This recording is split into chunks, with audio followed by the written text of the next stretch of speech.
لله والحمد لله وحده والصلاة والسلام على من لا نبي بعده أشهد أن محمدا رسول الله أما بعد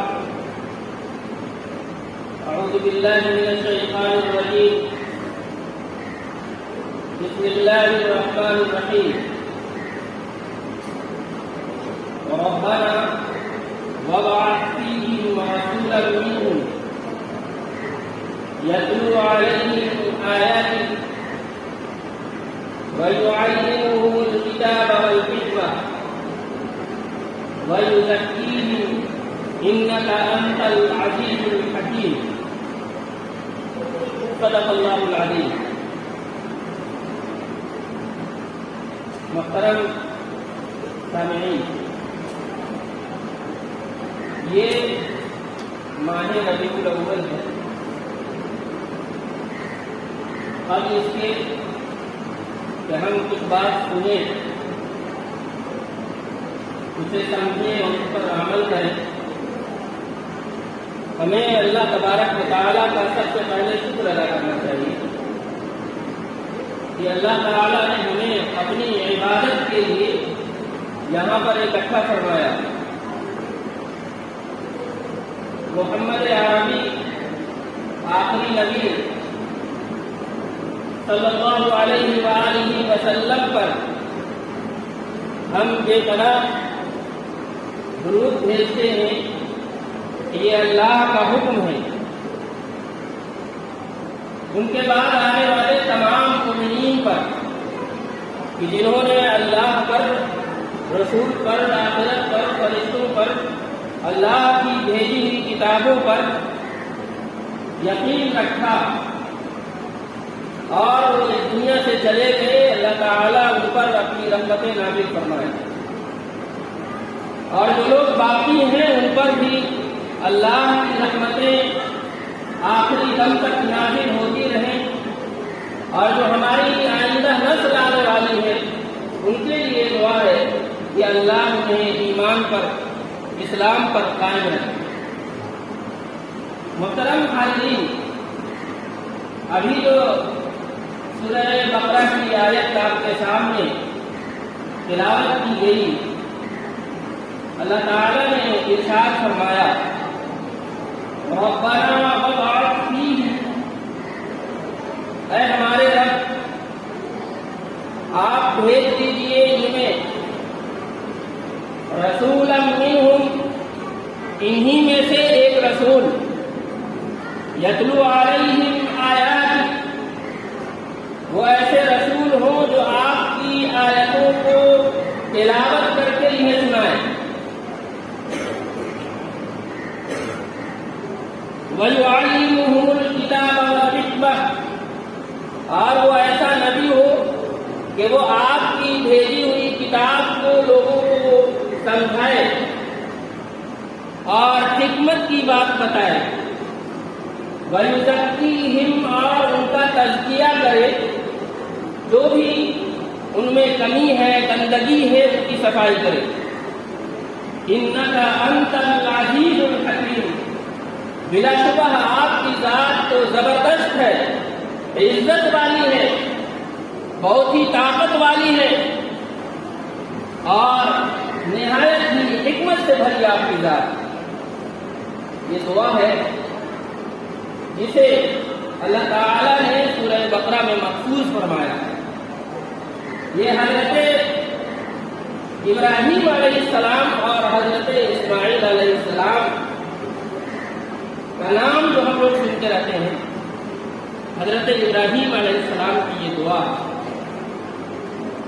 حضرت ابراہیم علیہ السلام نے یہ دعا اس وقت کی تھی جب وہ خانہ کعبہ کو دوبارہ تعمیر کر رہے تھے. جہاں ہم لوگ جاتے ہیں، حج کرتے ہیں، طواف کرتے ہیں، آپ کے گاؤں اور گھر سے بھی لوگ جاتے ہیں اور وہاں سے حج کر کے آتے ہیں جنہیں آپ حاجی کرتے ہیں. وہ اللہ کا سب سے پہلا گھر ہے جسے بیت اللہ الحرام بھی کہا گیا ہے. جب اس کے دیواروں کو اٹھاتے جاتے تھے اور اس کی تعمیر کرتے جاتے تھے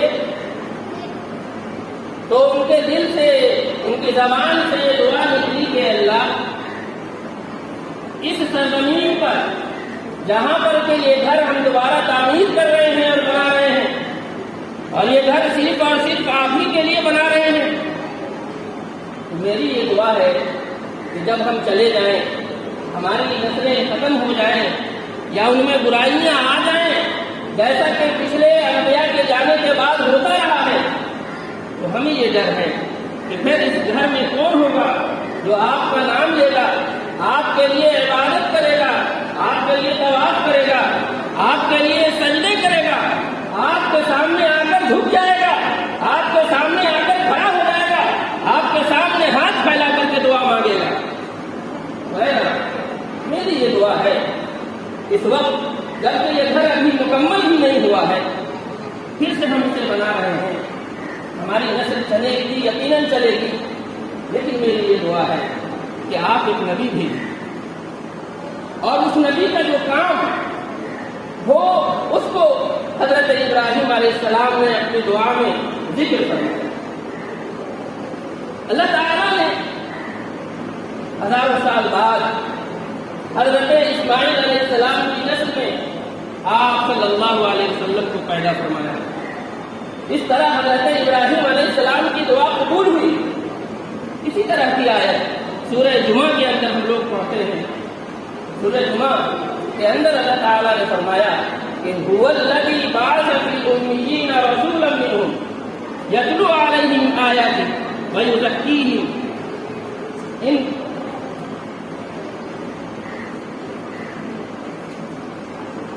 وَيُعَلِّمُهُمُ الْكِتَابَ وَالْحِكْمَةَ وَإِنْ كَانُوا مِنْ قَبْلُ لَفِي ضَلَالٍ مُبِينٍ۔ وہ اللہ ہی کی ذات ہے کہ جس نے امی لوگوں میں سے ہی ایک نبی بھیجا۔ ان کا کام کیا ہے؟ اللہ کی آیتوں کو لوگوں کو پڑھ کے سناتے ہیں، اللہ کے بھیجے ہوئی آیتوں کو لوگوں کے سامنے تفسیر اور تشریح کرتے ہیں، تعلیم دیتے ہیں اور حکمت کی بات بتاتے ہیں اور تزکیہ کرتے ہیں۔ اللہ کے نبی کے آنے سے پہلے یہ لوگ کھلی ہوئی گمراہی میں۔ تیسری آیت اسی طرح کی قرآن کریم میں ہے جہاں پر اللہ تعالیٰ نے فرمایا لقد من اللہ علی المؤمنین اذ بعث فیہم رسولا منہم یتلو علیہم آیاتہ ویزکیہم ویعلمہم الکتاب والحکمہ وإن كانوا من قبل لفی ضلال مبین۔ یہ سورہ آل عمران میں اللہ تعالیٰ نے کہا کہ ہم نے جو نبی بھیجا حضرت ابراہیم علیہ السلام کی دعا کو قبول فرمایا اور کہا کہ یہ بھیجنا اس دنیا کے اندر یہ مومنین پر احسان ہے۔ لقد من اللہ علی المؤمنین، اللہ تعالیٰ نے مومنوں پر یہ احسان فرمایا، یہ کرم فرمایا، یہ مہربانی فرمائی کہ آپ صلی اللہ علیہ وسلم کو یہاں بھیجا، اور اس میں بھی وہی 4 کام بتائے اور یہ بتایا کہ آپ صلی اللہ علیہ وسلم کے آنے سے پہلے یہ دنیا کھلی ہوئی گمراہی ہے۔ محترم بزرگوں اور دوستوں، آپ صلی اللہ علیہ وسلم جو اس دنیا میں تشریف لائے، ان آیتوں میں 4 باتیں بتائی گئی کہ وہ کس لیے آئے۔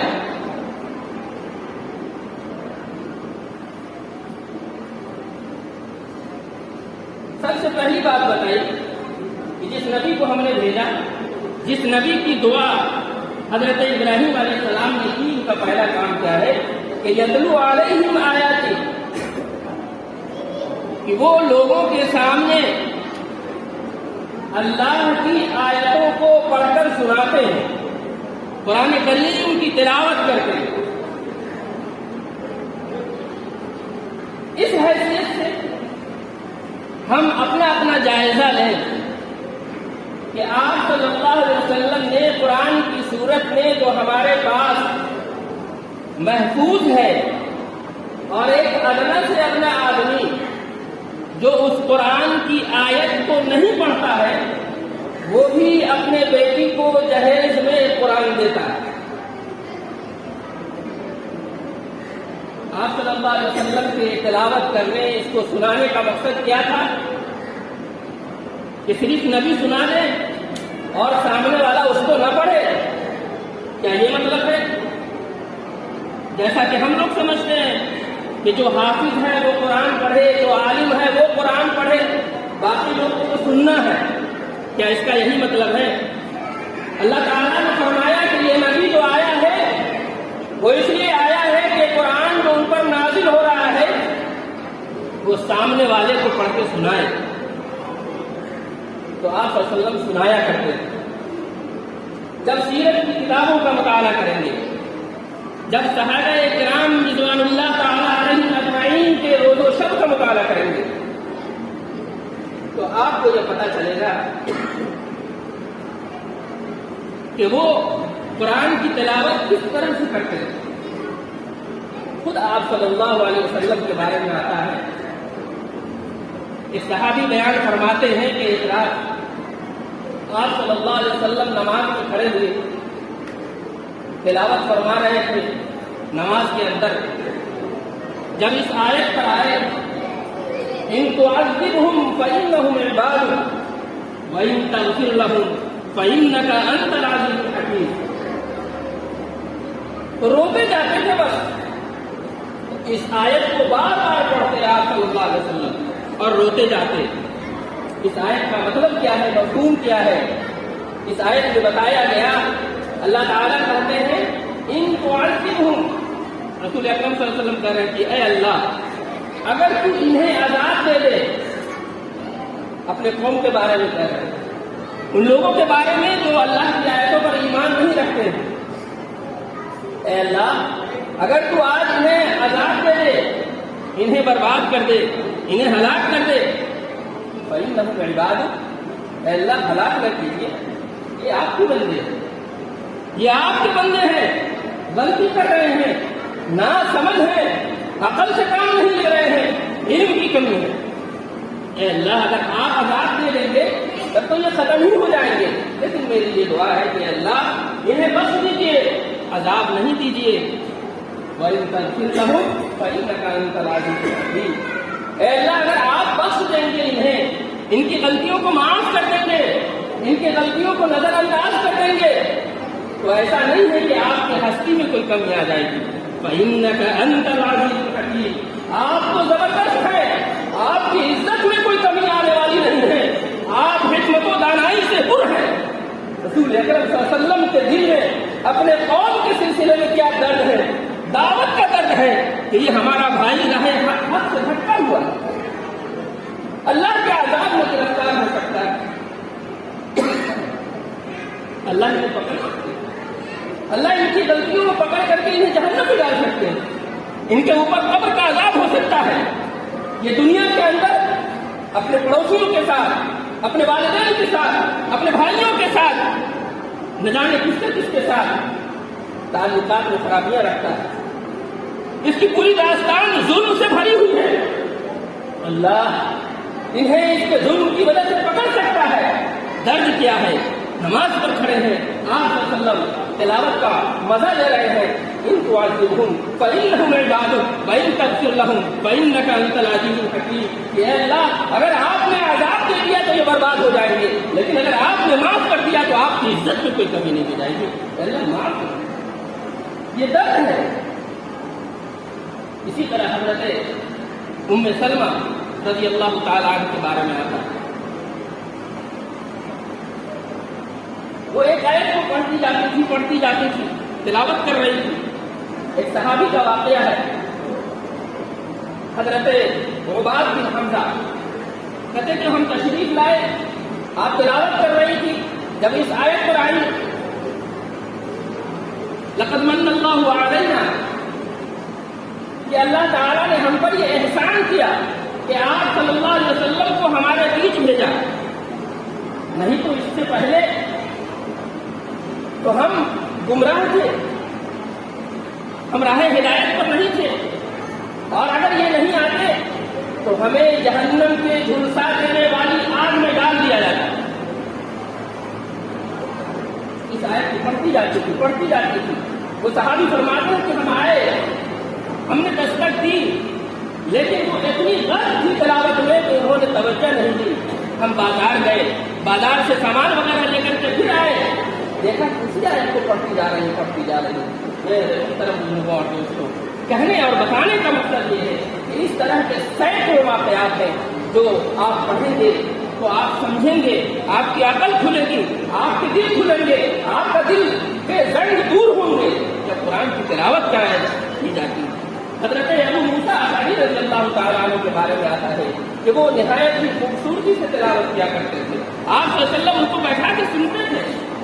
ایک مرتبہ جب کسی جنگ کے لیے نکلے، خیمہ لگا، تو آپ صلی اللہ علیہ وسلم نے کل ہو کر کے صبح بتایا کہ ہمیں پتہ نہیں تھا کہ ابو موسیٰ اشعری اور ان کے خاندان والے کہاں پر خیمہ گن ہے، لیکن جب رات میں ان کے خیمے سے تلاوت کی آواز آئی، قرآن پڑھنے کی آواز آئی، تو ہم نے سمجھ لیا کہ اس طرح حضرت ابو موسیٰ اشعری اور ان کے خاندان کے لوگ، اس طرح صحابہ کرام ایک دوسرے کو پکڑ کر کے قرآن سنتے تھے۔ محترم بزرگوں اور دوستوں، کیا یہ رویہ، کیا یہ مقصد جس کے لیے آپ صلی اللہ علیہ وسلم بھیجے گئے تھے، ہم نے اس کو اپنایا ہے؟ اگر نہیں اپنایا ہے تو ہمیں غور کرنے کی ضرورت ہے۔ یہ کام کرنے کا ہے، یہ کام کرنے کا ہے، یہ محنت کا کام ہے، یہ محنت کا کام ہے۔ ایک دن پیسہ خرچ کر لینا، بوجھ کر لینا، سڑکوں پر گھوم جانا، یہ آسان ہے۔ اسلام ایک دن کا نام نہیں ہے، اسلام کی تعلیم ایک دن کے لیے ایک وقت نہیں ہے، ایک مستقل عمل ہے جو کرنا چاہیے۔ مومن کی صبح کا ہو جب تک کہ وہ تلاوت نہ کرے، پورے دن، پورے مہینہ، پورے سال، پوری زندگی قرآن کی ایک آیت نہیں پڑھتے ہیں۔ رسول اکرم صلی اللہ علیہ وسلم کا نام لینا، ان کے محبت کے دعوے کرنا، یہ آسان ہے۔ وہ یہ کہے کہ ہمارا باپ ہم خوب محبت کرتے ہیں ابا، لیکن اس کے دوست سے اس کا تعلق صحیح نہ ہو، اس ابو کے جانے کے بعد ان کے کتنے تعلقات والے ہیں ان کے ساتھ اس کا تعلق نہ ہو۔ ان ابو نے جتنی وصیتیں کی ہو کہ بیٹا میرے بعد یہ کرنا، یہ کرنا، یہ کرنا، کوئی کام نہ کرتا ہو، لیکن زور زور سے چلاتا ہو کہ اے ابا ہم آپ سے بہت محبت کرتے ہیں، اے اللہ، اے ابا ہم آپ سے بہت محبت کرتے ہیں۔ آپ کو صحیح سمجھو۔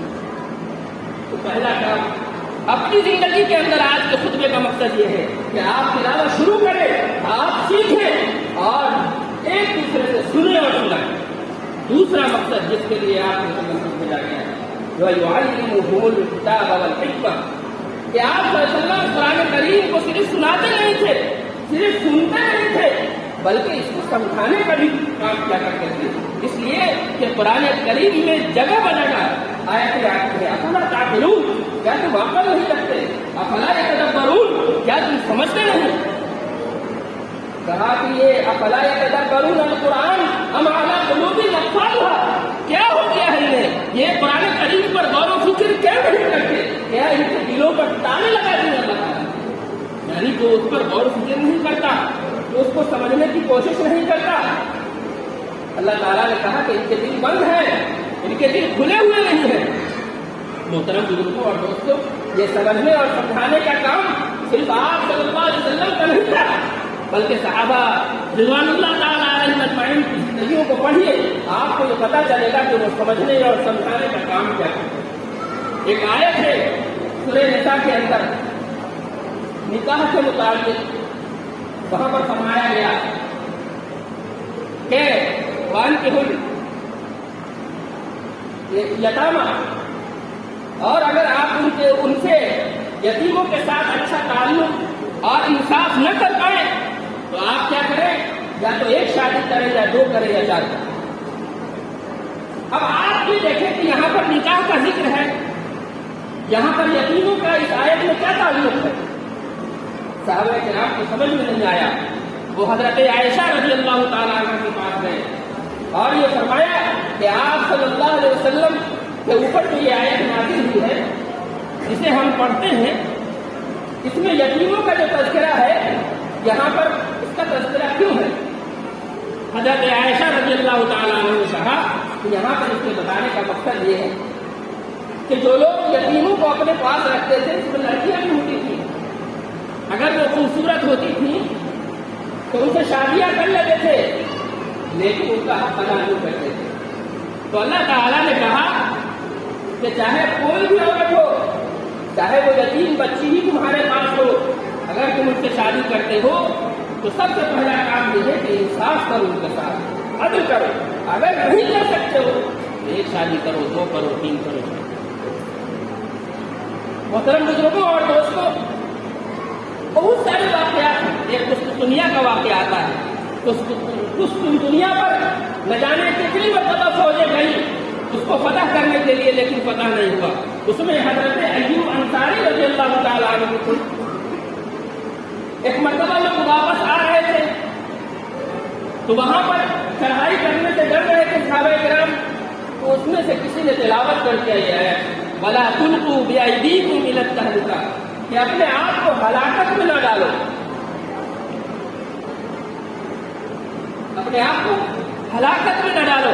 حضرت ایوب انصاری رضی اللہ تعالیٰ عنہ نے جب یہ سنا تو کہا کہ آپ نے اس آیت کو صحیح نہیں سمجھا ہے. اس آیت کا مطلب یہ نہیں ہے کہ آپ اس کی وجہ سے قسطنطنیہ پر حملہ نہیں کر رہے ہیں کہ ان کی فوج مضبوط ہے. یہ اپنے آپ کو ہلاکت میں ڈالنے کی تشریح یہ ہے کہ اس آیت کو تھوڑا آگے سے پڑھیے. اللہ تعالیٰ نے فرمایا ہے کہ وَأَنفِقُوا فِي سَبِيلِ اللَّهِ وَلَا تُلْقُوا بِأَيْدِيكُمْ إِلَى التَّهْلُكَةِ، اللہ کے راستے میں خرچ کرو اور اپنے آپ کو ہلاکت میں نہ ڈالو. یعنی جو آدمی اللہ کے راستے میں خرچ نہیں کرتا ہے وہ گویا اپنے آپ کو ہلاکت میں ڈالتا ہے. جب اللہ کے راستے میں نہیں خرچ کرے گا تو جگہ بجگہ ادھر ادھر غلط طریقے سے خرچ کرے گا. کہنے کا مقصد یہ ہے کہ دوسری چیز جو ہماری زندگی کے اندر آنی چاہیے اور جس کے لیے آپ صلی اللہ علیہ وسلم کو بھیجا گیا وہ یہ ہے کہ قرآن کو سمجھ کر پڑھنے کی کوشش کریں. ایک آیت پڑھیں، آدھا آیت پڑھیں، ایک سورہ پڑھیں، ایک پیراگراف پڑھیں، ایک صفحہ پڑھیں. تیسری بات جس کے لیے آپ صلی اللہ علیہ وسلم کو بھیجا گیا کہ یہ حکمت کی تعلیم دینے کے لیے بھیجے گئے. حکمت کیا ہے؟ حکمت یہ ہے کہ کس وقت کون سا کام کیا جائے.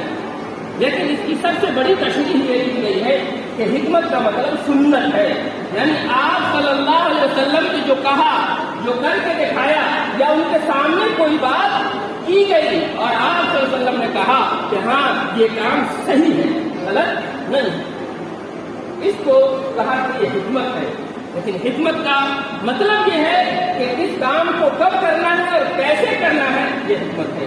یعنی تشریح تو پڑھ لیا ہم نے، قرآن کی تلاوت بھی کر لیا، لیکن اس کو کیسے کرنا ہے یہ آپ صلی اللہ علیہ وسلم کی زندگی بتائے گی. ایک واقعہ سلسلے میں بھی سن لیجیے.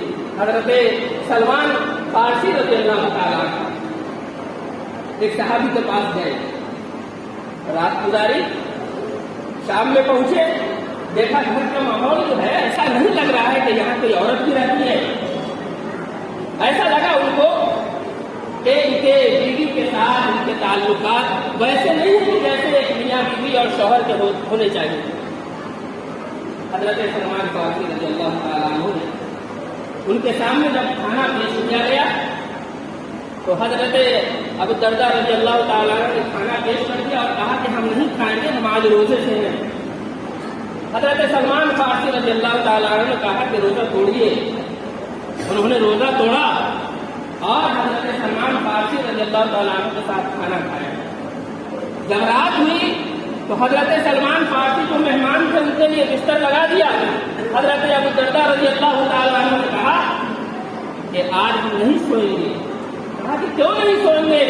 کہا کہ ہم رات بھر عبادت کرنا چاہتے ہیں. حضرت سلمان فارسی رضی اللہ تعالیٰ عنہ نے کہا کہ نہیں، آپ بھی اپنا بستر لگائیں. انہوں نے بھی اپنا بستر لگایا، سوئے. تھوڑی ہی دیر میں اٹھ کر کے چاہتے تھے کہ نماز پڑھ لیں، تلاوت کر لیں. حضرت سلمان فارسی رضی اللہ تعالیٰ عنہ نے کہا کہ نہیں، ابھی اور سوئیں، ابھی وقت نہیں ہوا ہے. جب رات کا 2/3 حصہ گزر گیا، 1/3 حصہ بچا تو حضرت سلمان فارسی رضی اللہ تعالیٰ عنہ نے انہیں اٹھایا میزبان کو اور اپنے ساتھ نمازیں پڑھوائی. تہجد کا وقت ختم ہو گیا تو کہا کہ اب مدینہ منورہ میں مسجد نبوی میں چلتے ہیں، نماز فجر ادا کرتے ہیں. تو دونوں ساتھ گئے اور اس واقعے کو حضرت ابو الدرداء رضی اللہ تعالیٰ عنہ نے آپ صلی اللہ علیہ وسلم کو سنایا. کہا کہ ہاں، سلمان نے صحیح کیا. سلمان نے جس طرح سے آپ کو رہنے کے لیے بتایا یہ صحیح کیا، یہ کیا ہے؟ حکمت ہے۔ ہاں، روزہ رکھنا ہے، فرض کے علاوہ نافل روزہ رکھنا ہے، لیکن اس کا مطلب یہ نہیں ہے کہ آپ پوری اپنی صحت کو گنوا دیجیے۔ رات میں عبادت کرنا ہے، لیکن اس کا مطلب یہ نہیں ہے کہ آپ کے میاں بیوی کے تعلقات بالکل طاق پر رہ جائیں۔ مہمان کی عزت کرنا ہے، لیکن اس کا مطلب یہ نہیں کہ اسی میں پورا مال اپنا جھونک دیجیے۔ تو دین کی باریکیوں کو سمجھنا اور سمجھانا یہ حکمت سے تعلق رکھتا ہے۔ حکمت بہت جگہ کام آتی ہے، اس کی ایک الگ تشریح ہے، انشاءاللہ بعد میں اس کا موقع آئے گا۔ چوتھی بات جو آپ صلی اللہ علیہ وسلم کے ذریعے سے یہاں جو بھیجا گیا ان کا مقصد کیا تھا، وہ یزکی تھی کہ وہ تزکیہ کرتے تھے، دلوں کی صفائی کرتے تھے، اور دل ایسا صاف ہو گیا تھا کہ صحابہ کرام رضوان اللہ تعالی علیہ اجمعین اسلام کے ایک ایک حکم پر عمل کرنے کے لیے ٹوٹ پڑتے تھے۔ حضرت ابو طلحہ رضی اللہ تعالیٰ عنہ کا واقعہ ہے کہ ہم گھر میں بیٹھے ہوئے تھے، مجلس لگی ہوئی تھی، لوگ شراب پی رہے تھے، لیکن یہ آیت ہم نے باہر سے سنی کہ آپ صلی اللہ علیہ وسلم پر یہ آیت نازل ہوئی کہ شراب آج سے حرام ہو گیا ہے۔ ہم لوگوں کے ہاتھ میں ہی وہ رہ گیا بوتل، اور واقعات میں آتا ہے، تاریخ میں آتا ہے کہ مدینہ کی گلیوں میں اس طرح سے شراب کے بہ رہے تھے جیسے لگ رہا ہے کہ بارش ہوئی۔ اسی طرح جب عورتوں کے لیے یہ حکم نازل ہوا کہ اپنے سینے پر کپڑے کو لٹکائیں، اپنے سینے پر کپڑا رکھیں، تو حضرت عائشہ رضی اللہ تعالیٰ عنہ بیان فرماتی ہیں کہ اس وقت جتنی عورتیں موجود تھیں ان کے پاس دوپٹہ تو نہ تھا، لیکن انہوں نے اپنی چادروں کو پھاڑا اور اپنے سینوں پر رکھ دیا۔ یہ ہے اللہ کے حکم کو سننا اور ماننا۔ ہم لوگ اللہ کے حکم کو سنتے ہیں لیکن مانتے نہیں۔ محترم بزرگوں اور دوستوں، یہ آپ صلی اللہ علیہ وسلم کی بعثت کا 4 مقصد ہے، ان چاروں سے ہم لوگ اپنے آپ کو جوڑ رہے ہیں۔ سب سے پہلا کام یہ کریں کہ قرآن کی خوب تلاوت کریں اور مزہ لے کر کریں۔ دوسرے کام یہ کریں کہ جس آیت کو ہم پڑھ رہے ہیں اس کو سمجھنے کی کوشش کریں، اس لیے کہ یہ قرآن ہدایت کے لیے آیا ہے۔ کہاں پر کیا کہا جا رہا ہے، یہ حکم ہے، یہ آرڈر ہے، یہ نصیحت ہے۔ یہاں پر بتایا گیا کہ زمین سے کیسے ہم دلیلیں دے سکتے ہیں، آپ کے جسم سے اللہ تعالیٰ نے کیسے دلیلیں دی ہیں جو آپ دوسروں کو سنائیں گے تو وہ ایمان لے آئیں گے۔ قرآن کریم میں یہ بتایا گیا ہے کہ یہ جو آسمان ہے، اس میں جو ستارے ہیں، اس میں جو سیارے ہیں، یہ کس طرح سے آسمان اوپر کا اوپر کرنا ہے، زمین نیچے کے نیچے کرنی ہے، یہ سب بات قرآن کریم کے اندر ہے۔ جب آپ اس کو پڑھیں گے اور سمجھیں گے تو آپ اپنے پڑوسی کو بتائیں گے، جہاں پر ہوٹل پر بیٹھتے ہیں اسے بتائیں گے، اس کے دماغ کی بتیاں کھلیں گی اور وہ ایمان میں داخل ہوگا۔ اسی طرح حکمت سے کام لینا ہے، کون وقت میں کون سا کام کرنا ہے آپ کو آنا چاہیے۔ اور چوتھی بات یہ کہ ہر آدمی کو تزکیے کی ضرورت ہے، ہر آدمی کو تزکیے کی ضرورت ہے۔ ایک مومن دوسرے کو نصیحت کرے، دوسرا اس کو کرے، تاکہ دونوں آدمی مضبوطی کے ساتھ ایمان پر اور اصلاح پر قائم رہیں۔ محترم بزرگوں اور دوستوں، اللہ تعالیٰ سے دعا ہے کہ وہ اللہ تعالیٰ ان باتوں پر ہمیں عمل کرنے کی توفیق عطا فرمائے، آپ صلی اللہ علیہ وسلم کے بھیجنے کے مقصد کو ہمیں سمجھنے کی توفیق عطا فرمائے۔ بارک اللہ لنا ولکم فی القرآن العظیم ونفعنا وإياکم